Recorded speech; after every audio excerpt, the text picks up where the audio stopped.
I am your host, Lia Dunlap, and you are listening to the Oracle on Purpose podcast, where we help intentional leaders clarify their purpose and next steps to create a work and life of significance.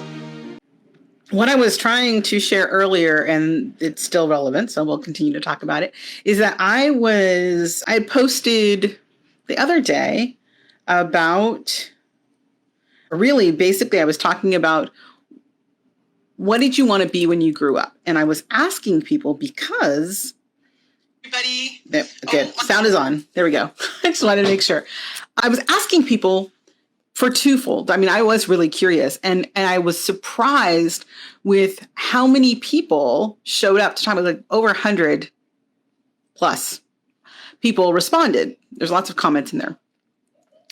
And what I was sharing was that the differences in how people came to the question, what they answered, and the joy of seeing people really kind of tap back into that childhood, what I like to call imaginarium, right? Like just that idea that they could remember what it was like to go, oh, I can be anything, and really feel like they remembered it. And so there was like lots of comments about it, but there was gifts and, emojis and stuff, because I think that there is this really juicy power in remembering what it felt like to want to be or do something or have your life turn out a certain way based on something inside of you that really felt good, felt inspiring, felt engaging. And that was my question to a lot of people when they would put things. I was curious, like, do you know why? What was it about being a police officer or being an entrepreneur,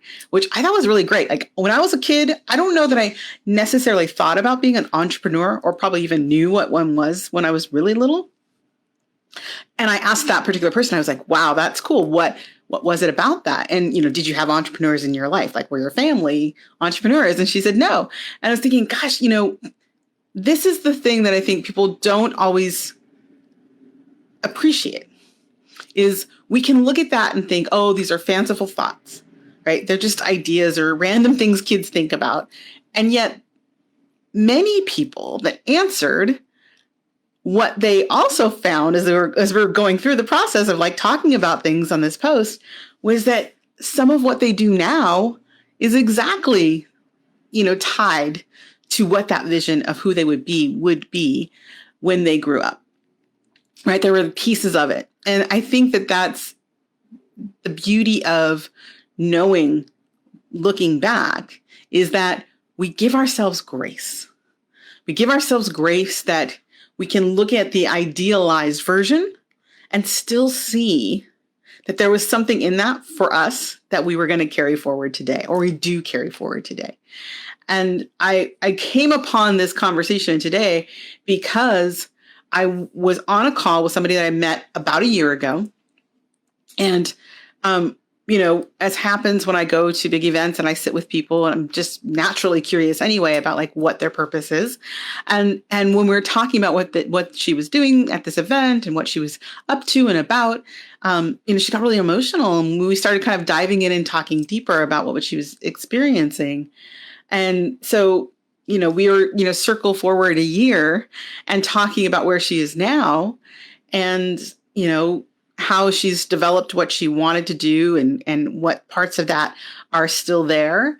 And then I asked her a question and I was so taken back.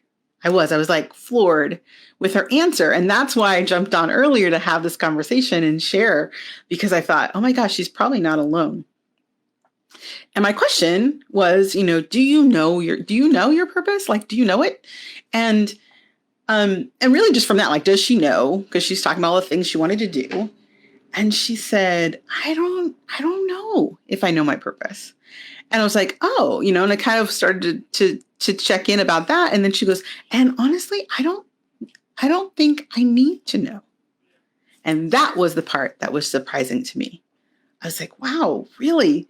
And as I asked more questions about that, what I heard her sharing was that she felt like, putting that ideal purpose out there was like a box, like it was some kind of focused target. outside of her. Like it was something she was kind of ascribing to. And I realized that some of the people that answered the question, what did you want to be when you grew up, were looking at it from that way too. They were looking at it from, well, what was a thing that other people were saying you should be? Or what did I think I was going to be that would be like a job today? And I am really wanting to share that, and I, sharing with her too, that, when we have our purpose, what I call your unique life purpose, it doesn't have anything to do with whether or not someone else values it or decides that it's worthy of being here, like it's worthy of having it exist. That's not the case at all, And as I listened to that and thought about her, I realized a lot of people may be struggling with this idea of like committing to a purpose because they feel like it then puts them in a box or it narrows down what they can do. And one of the things she mentioned was she had lots of things she wanted to do. And I was like, here's the secret. Hey, Cindy, thank you so much for letting me know. Thanks for coming back. And here was the secret about her purpose or your purpose is it's not about what you have to offer for money necessarily. If it's developed from that core purpose for who you really are, then it should show up no matter what you're doing. And that's kind of what we're talking about. Like this purpose isn't about how will you make money. And I think that is the secret. It doesn't mean that purpose won't bring prosperity. There's a difference. Purpose is part of how you be, what you show up as, what you bring naturally within you to whatever you do, like whatever whatever realm you're in.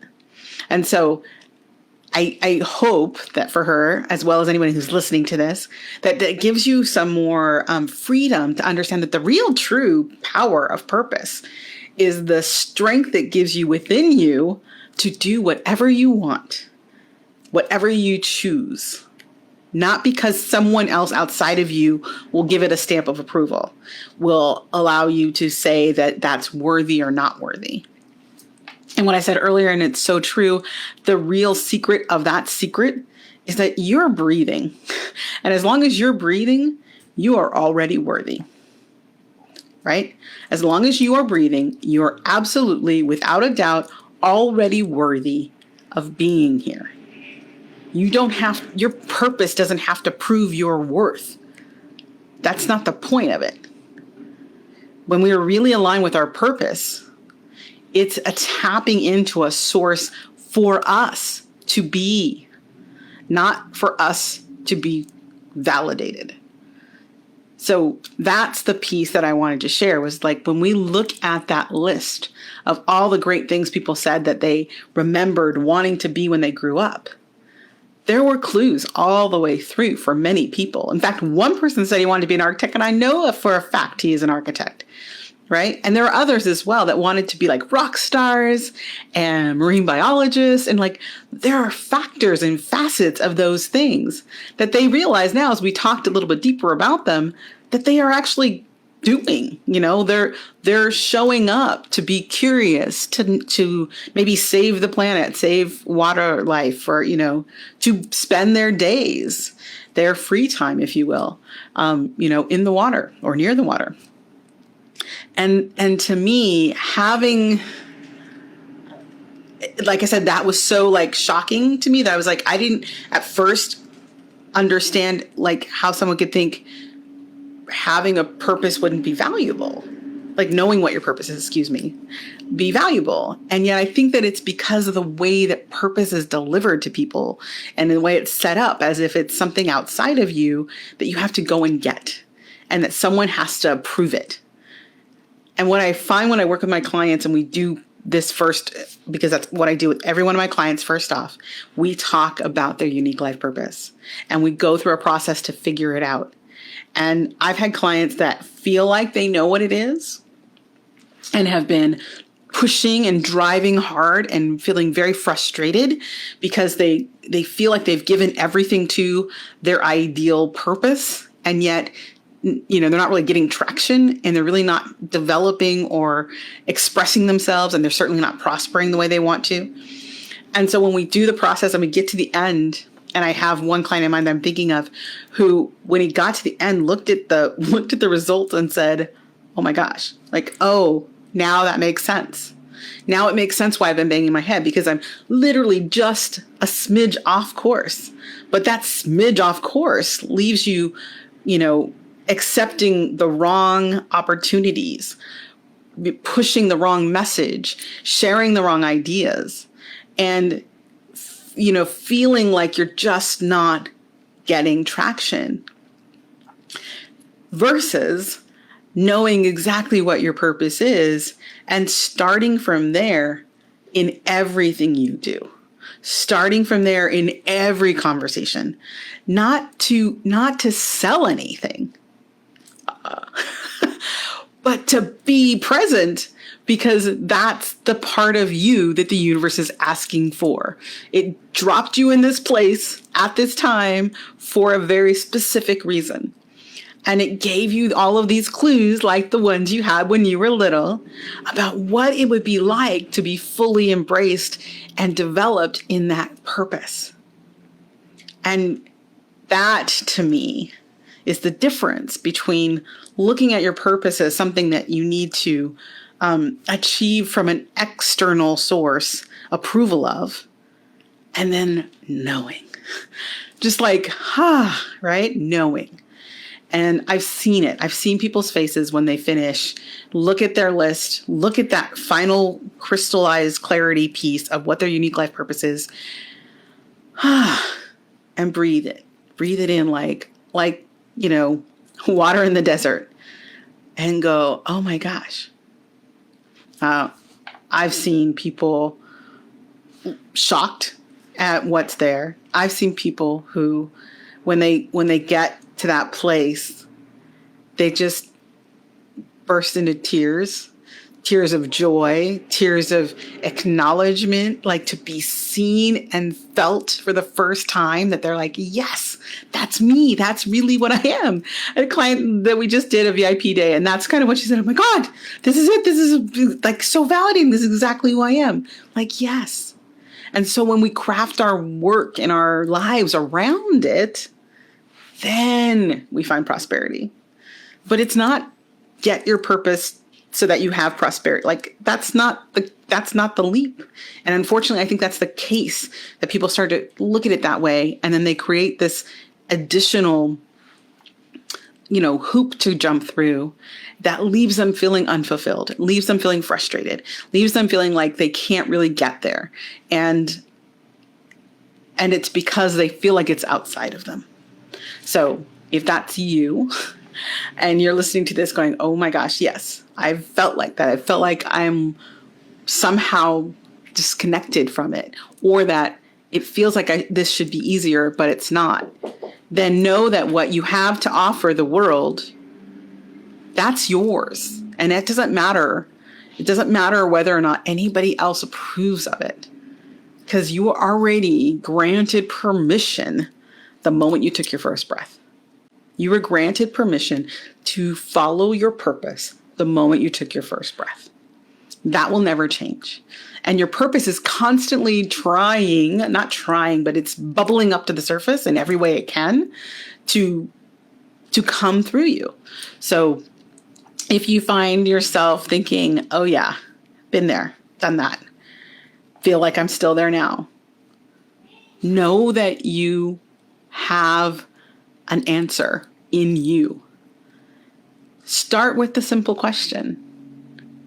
What did you want to be when you grew up? And more importantly, why?